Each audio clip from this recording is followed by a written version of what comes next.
Assalamualaikum warahmatullahi wabarakatuh. Di sini saya akan mengulas kembali apa yang telah saya pelajari pada pertemuan pertama dalam mata kuliah Sosiologi Antropologi Kesehatan dengan dosen pengampu yaitu Ibu Esi Julfiani. Sosiologi Antropologi Kesehatan. Pengertian sosiologi dan antropologi. Pasti di sini kita harus mengetahui dulu ya, sosiologi itu apa, antropologi itu apa. Nah, di sini ada pengertian sosiologi berasal dari kata sosius atau masyarakat dan logos ilmu. Jadi, sosiologi adalah ilmu yang mempelajari mengenai masyarakat. Adapun beberapa pengertian menurut para ahli, yang pertama ada Pitirin Asorokin. Sosiologi adalah ilmu yang mempelajari hubungan timbal balik antara aneka macam kebudayaan. Nah, lalu ada juga menurut William F. Aufbaum dan Mayer F. Nipkow, sosiologi adalah penelitian secara ilmiah terhadap interaksi sosial dan hasilnya yakni organisasi sosial. Menurut Auguste Comte, sosiologi adalah studi positif tentang hukum-hukum dasar dari berbagai gejala sosial yang dibedakan menjadi sosiostatis dan sosiologi dinamis. Nah, teman-teman, Auguste Comte ini adalah pencetus sosiologi atau bisa disebut juga dengan bapak sosiologi. Lanjut kepada pengertian antropologi. Nah, antropologi berasal dari kata anthropos atau manusia dan logos ilmu. Antropologi adalah ilmu yang mempelajari tentang seluk-beluk manusia dan budayanya. Menurut para ahli yaitu Kuncharaningrat, antropologi merupakan studi tentang umat manusia pada umumnya dengan mempelajari berbagai warna, bentuk fisik masyarakat dan budaya yang dihasilkan. Nah, teman-teman, berdasarkan pemaparan pengertian atau definisi daripada antropologi dan sosiologi, dapat disimpulkan bahwa ada definisi antropologi kesehatan dan sosiologi kesehatan. Antropologi kesehatan adalah studi tentang pengaruh unsur-unsur budaya terhadap penghayatan masyarakat tentang penyakit dan kesehatan. Sedangkan sosiologi kesehatan adalah ilmu sosiologi yang membahas kesehatan masyarakat. Definisi dan pengertian telah diuraikan, lalu selanjutnya ada perbedaan sosiologi dan antropologi. Nah, sosiologi itu lebih menitik beratkan pada kemasyarakatan, interaksi sosial, dan lingkungan. Contohnya, pengaruh lingkungan terhadap kesehatan, yakni tingginya angka malnutrisi di suatu daerah dikarenakan kurangnya pengetahuan pendidikan gizi. Dan juga ada lagi satu contoh, yaitu pengaruh modernisasi masyarakat dengan kebiasaan makan. Di zaman modern ini, teknologi semakin canggih, sehingga masyarakat dapat dengan mudah memesan makanan dengan cara pesan online. Akibatnya, kini masyarakat terbiasa makan makanan cepat saji dan malas untuk membuat makanannya. Padahal dilihat dari segi kesehatan, makanan cepat saji belum tentu terjaga kebersihan dan kesehatannya.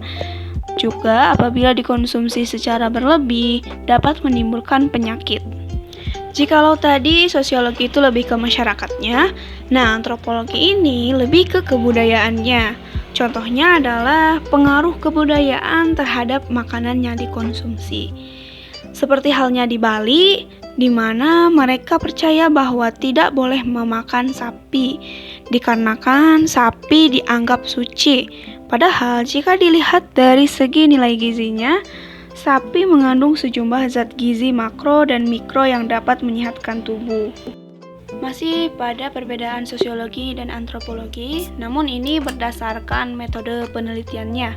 Jadi sosiologi itu menggunakan metode penelitian kualitatif dan kuantitatif, sedangkan antropologi itu menggunakan metode penelitian deskriptif, yang artinya memberi gambaran tentang kehidupan manusia dari berbagai tempat dan waktu. Holistik, yaitu mengkaji kehidupan manusia dari sudut tinjauan jamak dan meletakkannya ke dalam suatu gambaran yang total. Komparatif, yaitu membandingkan kesamaan dan perbedaan ciri-ciri fisik dan budaya manusia.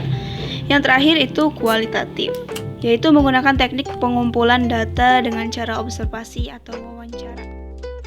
Perbedaan sosiologi dan antropologi berdasarkan kajiannya.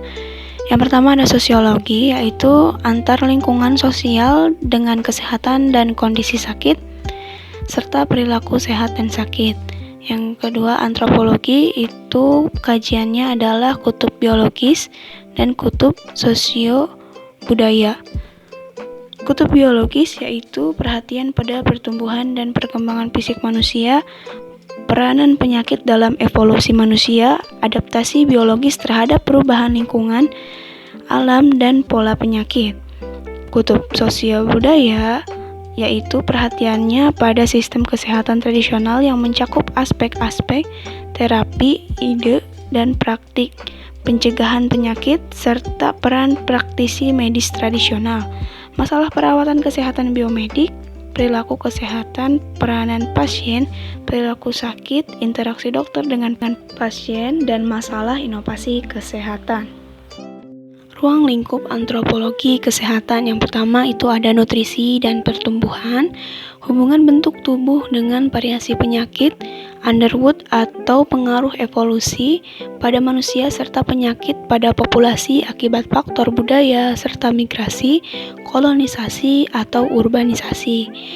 Virus atau penyakit yang dideteksi di dalam populasi manusia akibat dari cara hidup beradab bertani, kedokteran forensik, dan upaya pencegahan penyakit.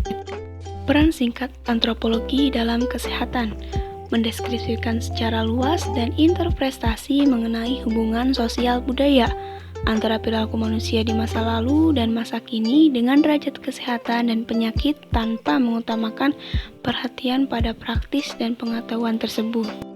Ada pula manfaat antropologi kesehatan, yakni dapat membangun budaya di masyarakat dengan mempelajari perilakunya, dapat mempelajari bagaimana manusia dapat bersosial di masyarakat luas, termasuk di dalam suku bangsa maupun budaya, pemanduan integratif antara biologi dan sosio-budaya dalam kehidupan manusia atau masyarakat.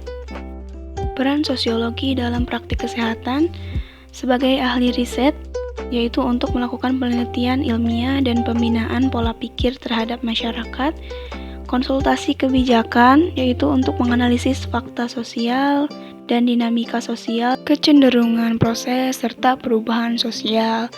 Selanjutnya ada peran sosiologi sebagai teknisi dalam perencanaan dan pelaksanaan program kegiatan masyarakat, dan juga peran sebagai pendidik kesehatan. Manfaat sosiologi bagi kesehatan. Yang pertama, mempelajari cara pertolongan medis, mengetahui latar belakang sosioekonomi masyarakat dalam pemanfaatan layanan, menganalisis faktor-faktor sosial dalam hubungannya dengan etiologi penyakit, dan menganalisis fakta-fakta sosial. Aspek budaya dapat mempengaruhi kesehatan antara lain adalah pengaruh tradisi, sikap fatalitis, sikap entrosentris, yaitu sikap yang memandang kebudayaan sendiri lebih baik daripada kebudayaan lain. Lalu ada pengaruh perasaan bangga pada statusnya, sebagai contoh adalah dalam hal perbaikan gizi di suatu daerah, menolak untuk makan daun singkong, padahal mereka tahu kandungan vitaminnya itu tinggi. Ternyata mereka tidak mau sebab daun singkong adalah pakan kambing. Lalu selanjutnya ada pengaruh norma dan pengaruh unsur budaya. Nah, yang termasuk dalam unsur budaya itu adalah bahasa, pengetahuan, organisasi sosial, peralatan hidup dan teknologi, ekonomi, religi, dan kesenian. Lalu yang terakhir adalah pengaruh konsekuensi. Tadi itu aspek budaya yang mempengaruhi status kesehatan. Lalu sekarang ada aspek sosial yang mempengaruhi status kesehatan. Yang pertama itu adalah umur. Nah, di sini itu umur dapat mempengaruhi status kesehatan.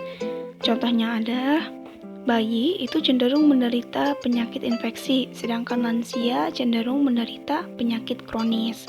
Selanjutnya itu ada jenis kelamin.